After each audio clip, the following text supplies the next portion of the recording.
Hi, this is Miss Carly, and this is your flip video. This is for 8.2 on ellipses. If you look at the question that I have up here, this looks very similar to the equation that we saw in class today for the general form of a circle. There's one main difference. If you look at the coefficient of the x squared and the coefficient of the y squared, those two are not the same number. I could still have this if that also said 4x squared and this said 4y squared, we would have a circle. You had a question like that today in your classwork, so you could have just divided them all by that leading coefficient, and then you would have been back to just x squared plus y squared. In this case, I can't just go ahead and divide everything by 3 and divide everything by 4. You can, but that's going to leave a lot of fractions and it's going to get a little bit messy. So this is the way that I prefer to work these out.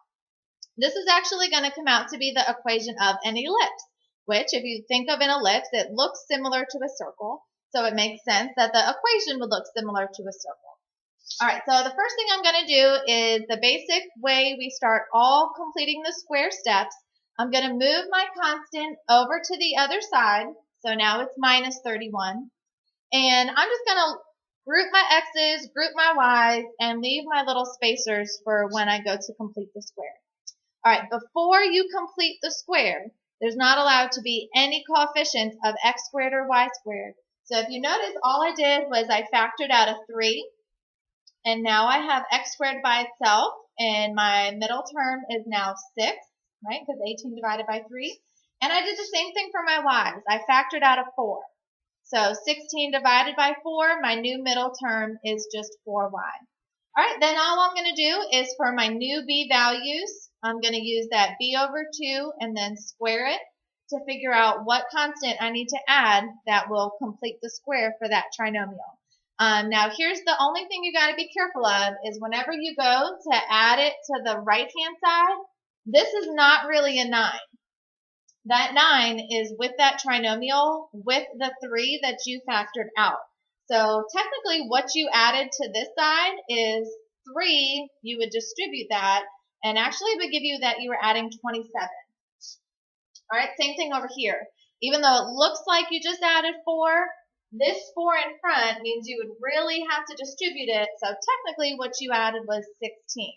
So when you go to balance your equation, you have to remember to take whatever that leading coefficient was times. If there's any other staff member on campus, would you please come up to student services? We need some assistance. If there's any other staff members on campus, could you please come up to the front? We need some assistance. Sorry, those are visible with announcements. So technically what you added was 27 and you added 16. All right, so I'm just going to finish completing the square. Factors of 9, that add up to negative 6. That would be negative 3 and negative 3. So I'm just going to package that together. And factors of 4 that add up to 4 would be 2 and 2. So if you notice, I still have those leading coefficients. I still have the 3 and the 4.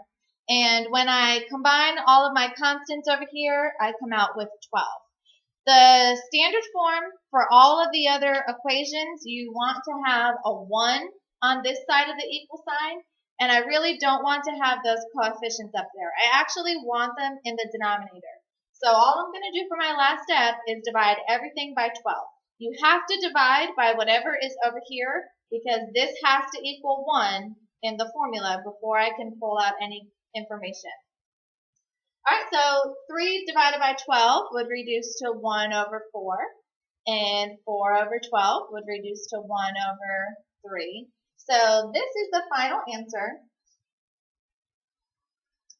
And we're going to learn about how to read all the information that's in this tomorrow in class. But that's how you would complete the square if you had an ellipse.